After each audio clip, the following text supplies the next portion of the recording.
please don't tell me si Jaime yan. Pasok! Hi, Friendship! Oh, bakit yung mukha mo? You were expecting someone else? Sarap yan, ah. Si Jaime kasi hindi ko maalis sa isip ko eh. Kahit saan ako tumingin, yung mukha pa rin niya nakikita ko. Alam mo, Friendship, ang mga ex kasi, parang tinga yan eh. Kahit gigil na gigil ka na, tapos sugat-sugat na yung dila mo, matindi pa rin talaga yung kapit nila. Matagal bago mawala sa sistema mo.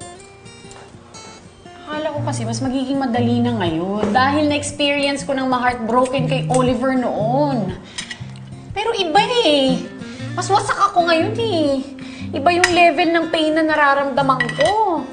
Eh, di gawin mo na lang yung do's and don'ts sa pag-move on. Ganun.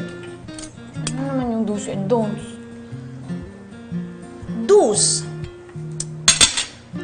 Burahin mo yung pictures nyo sa phone mo, tsaka dun sa laptop mo. Tapos i-announce mo sa Facebook na single ka na ulit. Maging proud ka! Tsaka pag naiisip mo si Boss Yami, imaginein mo na lang si Chewbacca o kaya si Hagrid para maumay ka dyan sa pantasya mo. Unless, mahilig ka sa balbon. Hindi ako mahilig sa balbon, no? Yun ang pala eh. Pero sige, okay, fine. Mukhang kaya ko naman yan. Eh, ano naman yung mga don'ts?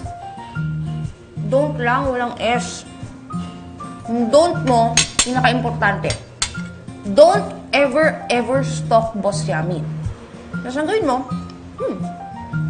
i-unfriend ba siya sa Facebook? Burahin mo na rin yung number niya dyan sa phone book mo.